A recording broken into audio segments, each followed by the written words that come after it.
गुरुर्ब्रह्मा स्वयं साक्षात् सेव्यो वन्द्यो मुमुक्षुभिः नोद्वेजनीय एवायम् तत्त्वज्ञेन विवेकिना।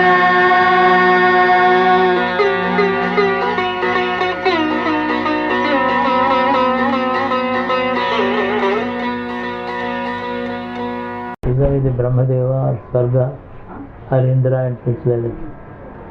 The point is, the God is the lawmaker. He is the creator. Every karma has its own results. But who is the giver of the results?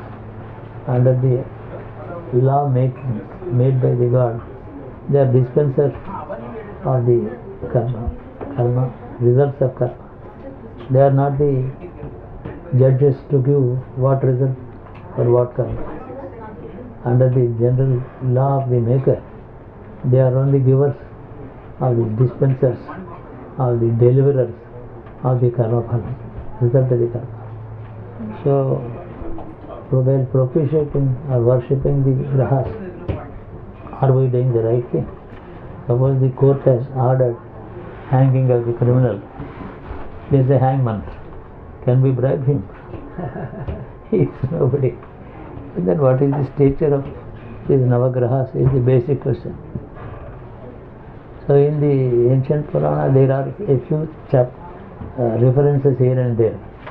They indicate that God has appointed them closer to the earth, and earth is one of the planets.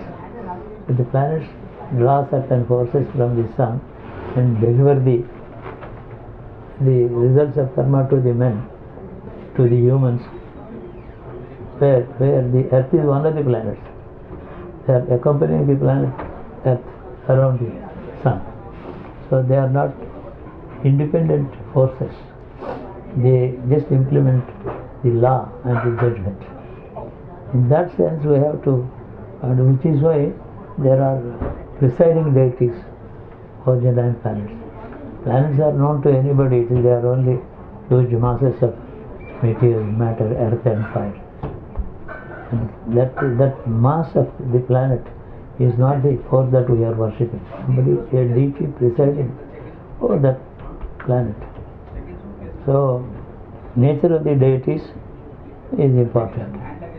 And when we calculate the relative positions of the planets, we should think of the equations between those two presiding deities, how they combine, how they agree, how they disagree with these deities, 9 deities. To that we have to go into that depth of understanding the nature of the deities presiding over the planet, and then when they look at each other, when they combine to give a certain result to somebody, how do they agree, how do they combine, how do they disagree, how do they oppose each other. These things have to be taken. So the spirituality behind the astrology, the spiritual forces, the divinities of various kinds behind this planetary astrology, we have to examine that.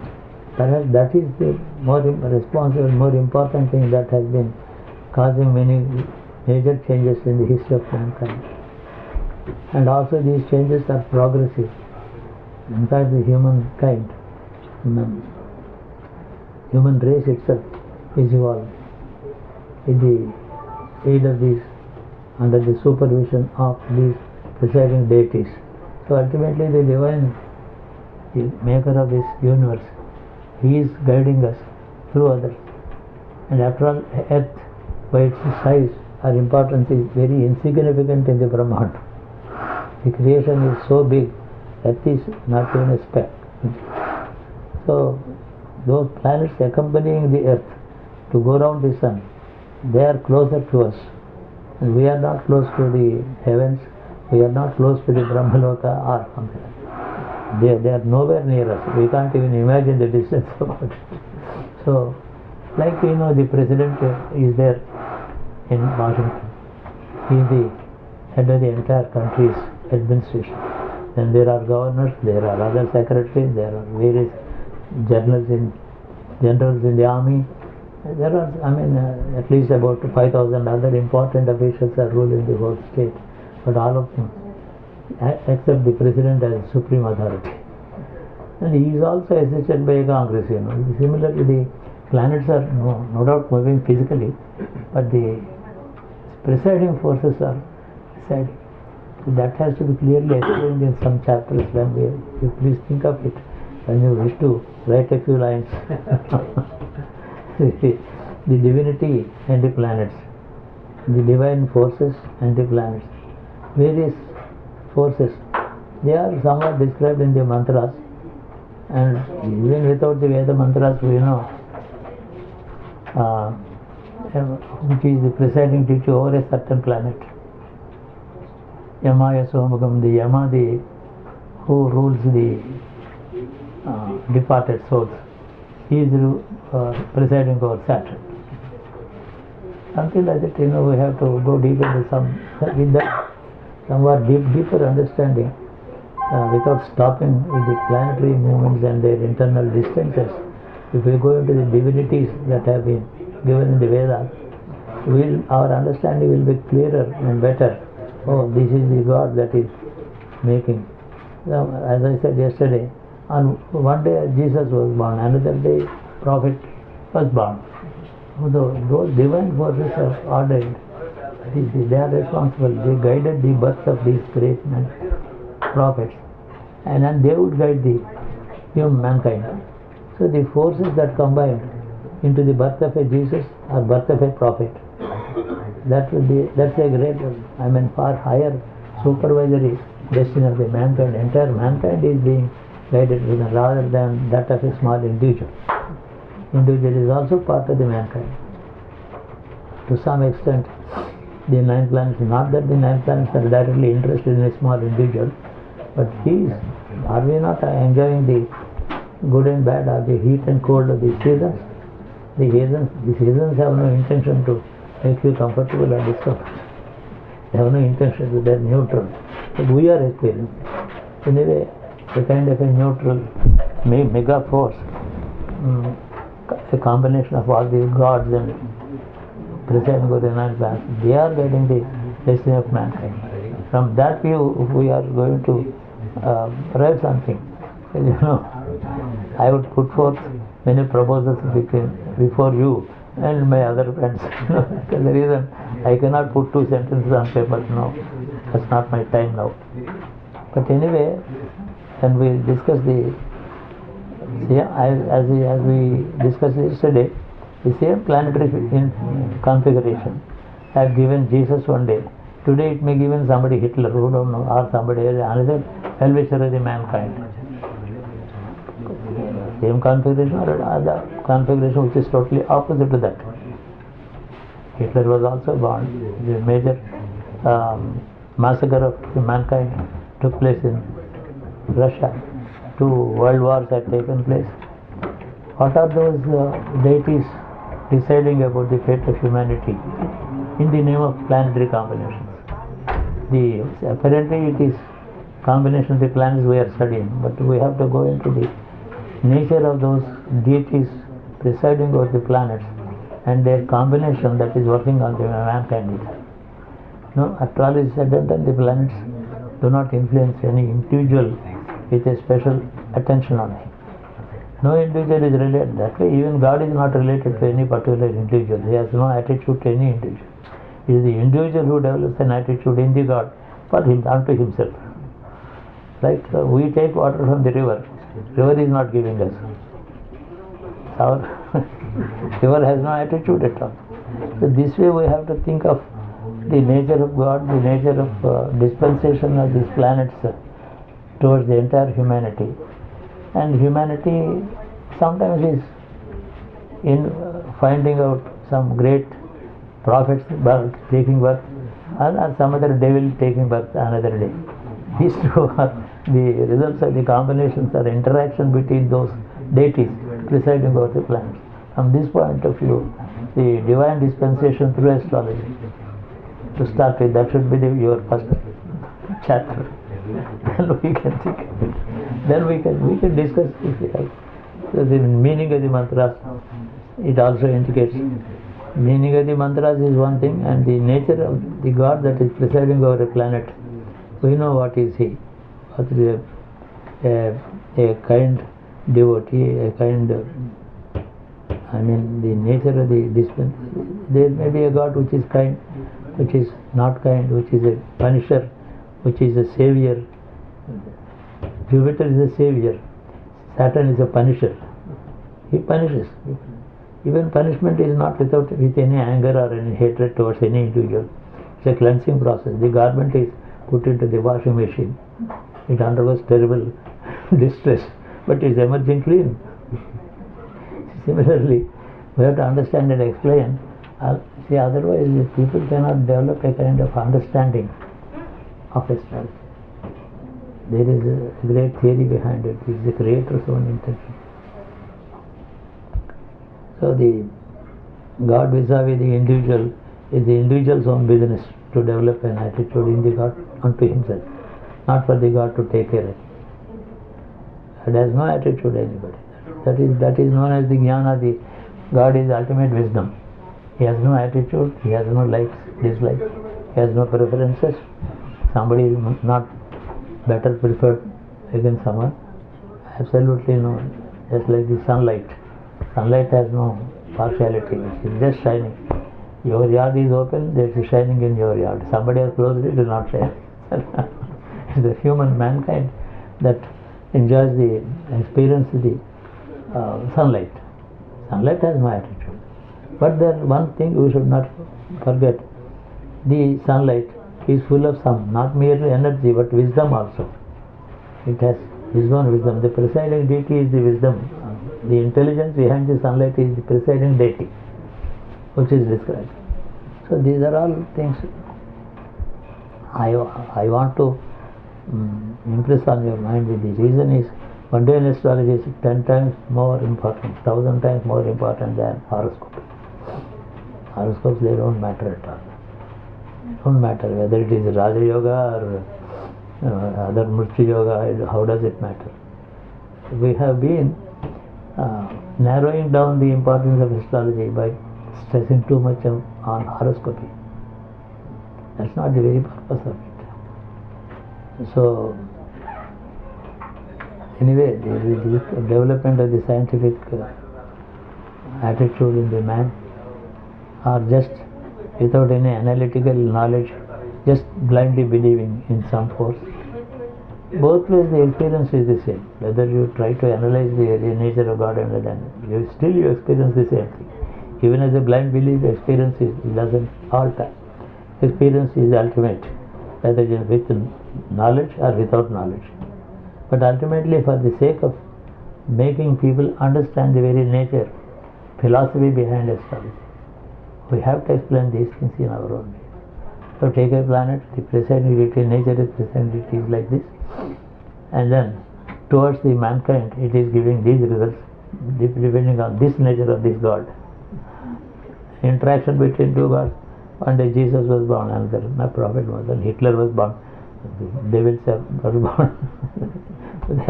The important is there are thousands of bad people. Why talk of Hitler? Hitler could affect the entire globe. In the Second World he brought up a war and he took great pleasure in destroying it and torturing some humans, while Jesus was interested in saving a few people. Serve the poor man, give him water, he is thirsty. He said that. See the entire 180 degrees juxtaposed, total difference between two humans. So these are all, and who can we expect some great evil force or a great benefic personality who is a well-wisher of the mankind? Should we look forward for the birth of a great well-wisher of mankind or destroyer of mankind? What should we expect of the future configurations? Examining the configurations of planets at the time of Jesus, Hitler,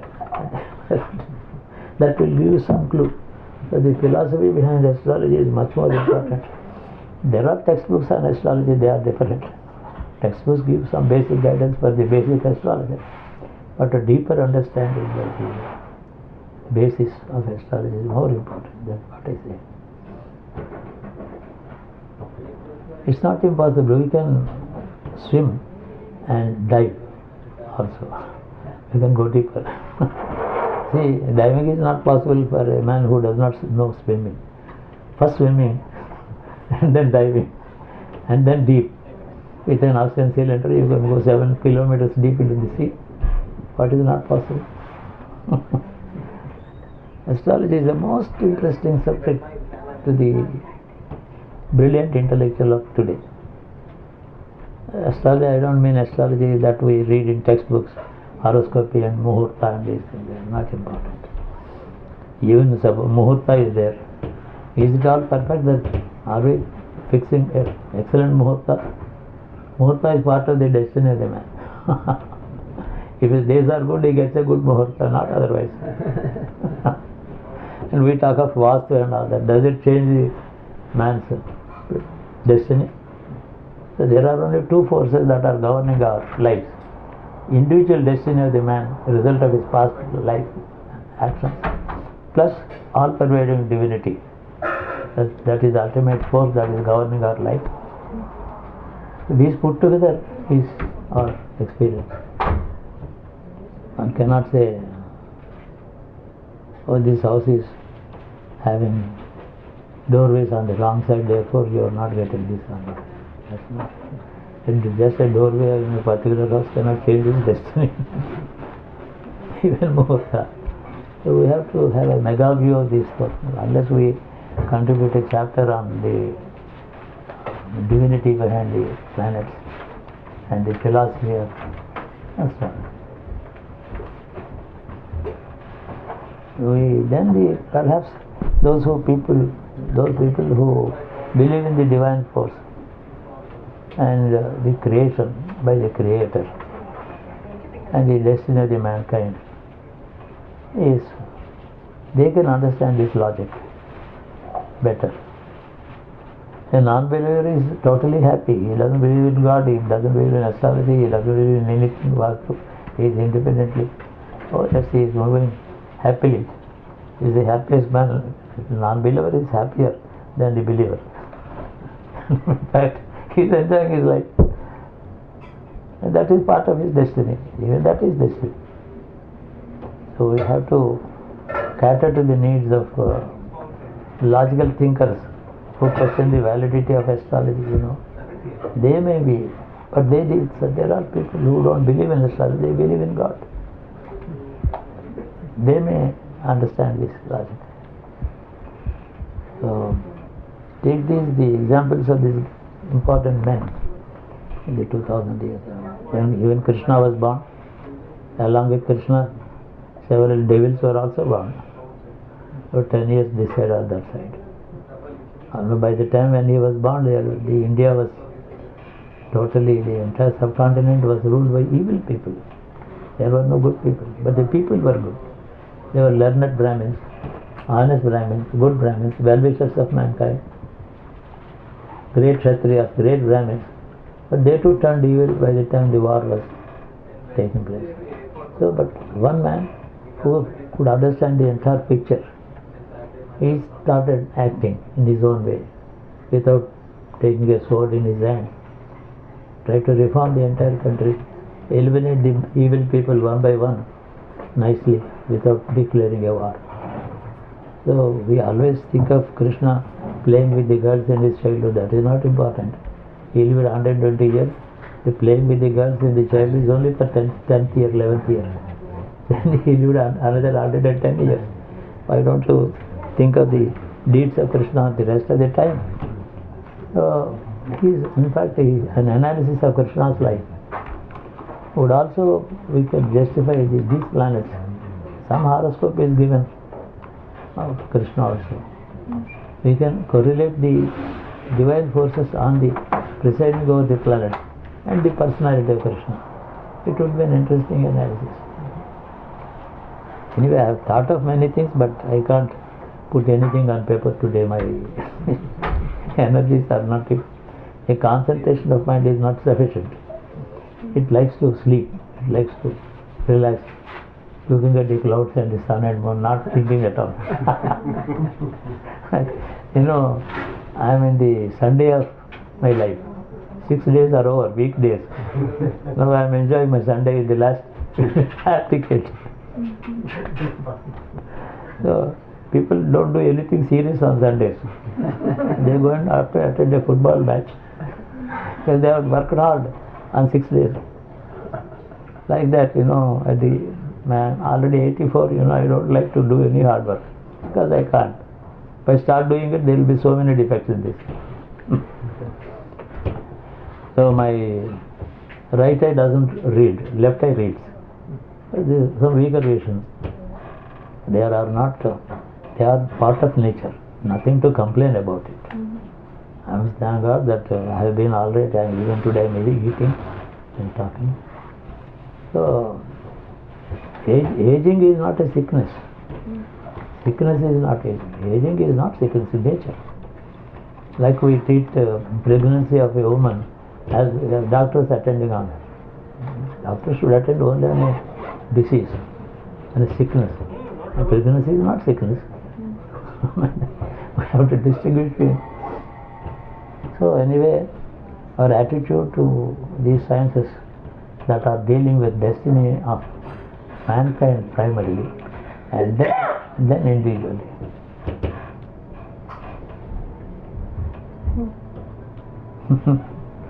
We have to think on these things. Thinking makes you lighter, not worried. We don't have to worry about anything. Take care. The storm was there. God gave some concessions also in this storm. He did not fully batter us. At halfway it went down, calmed down. Did not extensively damage it. Except the water. There's so much of water. Water doesn't stay close out. Everywhere cancels some air travels. Doesn't matter. The pilots had a rest. The good part of it is the pilots enjoyed a holiday. And the travels were all cancelled. So there is good and bad mixture. There is no exclusive bad, there is no exclusive good. Always it's a mixture.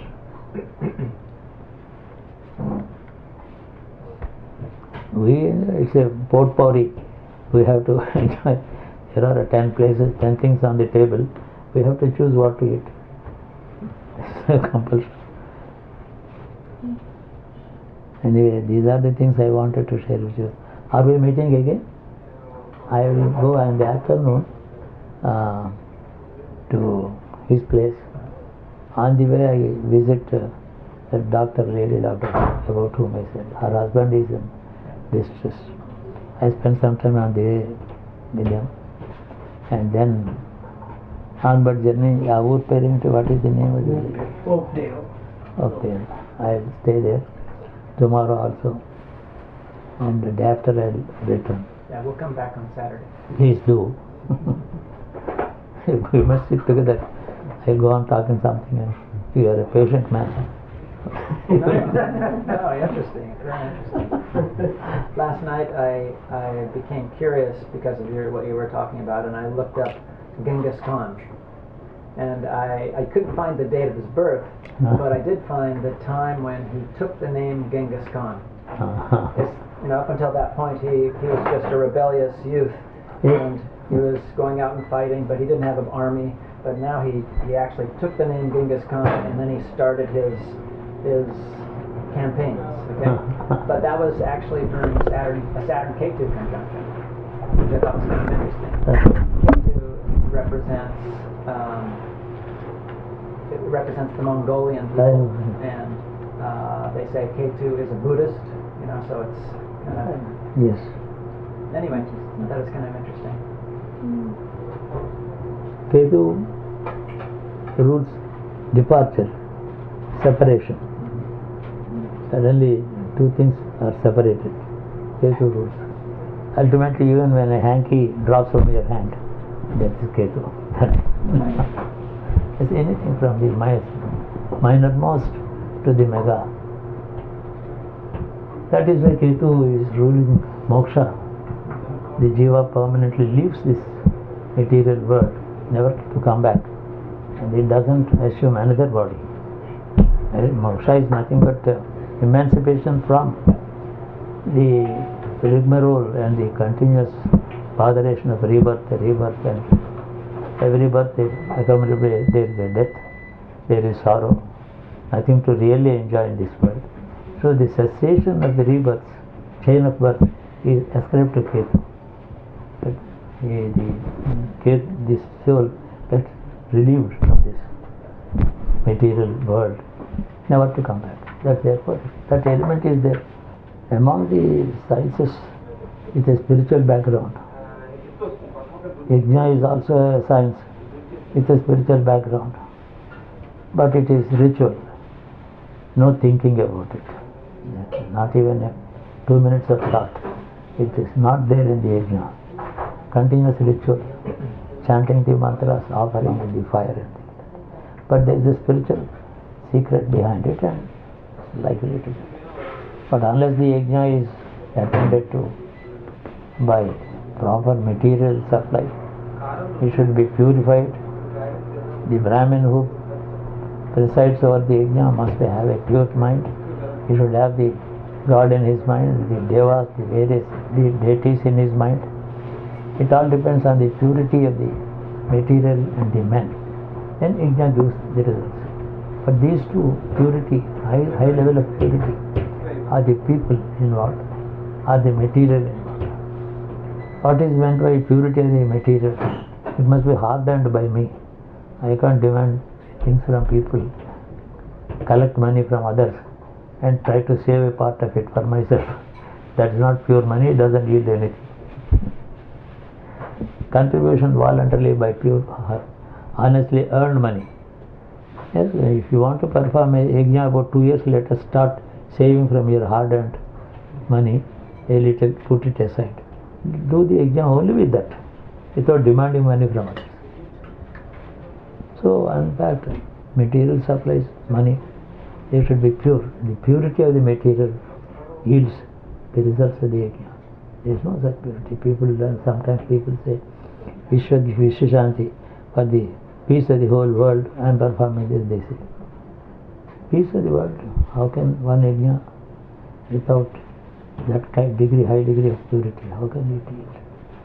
So that has become a routine action. Rather than that, silent meditation and prayer for the good of the mankind is far more powerful than this yajna. And one secret I tell you, but it's not written anywhere. After the birth of Buddha, the mantras of the Vedas have become powerless, not as powerful as before. Because I know he was not an ordinary individual, a powerful conscience, powerful mind, powerful self. He went on dismissing the importance of yajna. Don't indulge in, yajna is of no use, it will not give you moksha. Anything that gives you moksha alone is good for you, not anything else. Even something that gives you heavens, that is not important. Don't indulge in seeking heavens. So the totally condemned the process. He did not say that the yajna is wrong, yajna is powerless and all that. He condemned the people's attitude towards yajna. Think only of moksha, think only of emancipation. Get rid of this kind of this nonsense, this rebirth and rebirth and rebirth. You are suffering. Your attitude must be changed. So he did not condemn the yajna, he condemned the attachment to yajna by the people.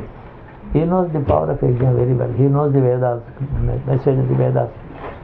But his attitude, he condemned the attitude of the people, their shraddha, their interest in yajna. That's of no use to you. So Gita itself is saying it. Even Krishna said, Kshini Punya Marchaloki Vishanti. All right, you go to heavens. But as soon as your merit is exhausted, you have to come down. Not a permanent escape from karma. So the Aryan attitude, the Hindu attitude has always laid stress on the importance of moksha. But that doesn't mean that there is nothing else during your lifetime on that. You have to live well. You should not commit any crime. You should be a well-wisher of your neighbors and humankind. Be an ideal human being, and then leave it without any blemish. Blemish that I have earned during my lifetime on the earth, that accompanies where I go. So it doesn't give me peace. Here I might have, yes, I can cheat a few people and billions, and I think I'm enjoying it. But there's not enjoyment. I'm earning demerit. Very well. Therefore, man is committing in karma, good and bad. Yajna is not adding to it. Don't take so much interest in the yajna. No doubt that's a well-laid path. The Creator has laid a path. By yajna you attain this. By yajna you can attain that. By incessant yajna you can attain heavens, like highways in all directions. But rather than thinking of ultimate departure, never to come back, why do you think of this?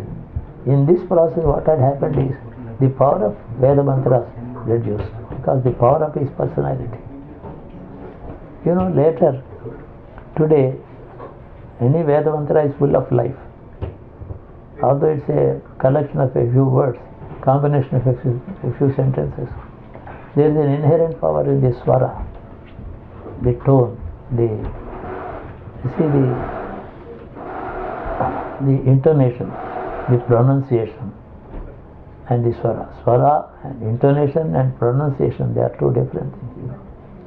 Like even in the ordinary speech, the intonation is conveying the meaning. Suppose I want to. Did you ever hear Indian music? I want. Did you ever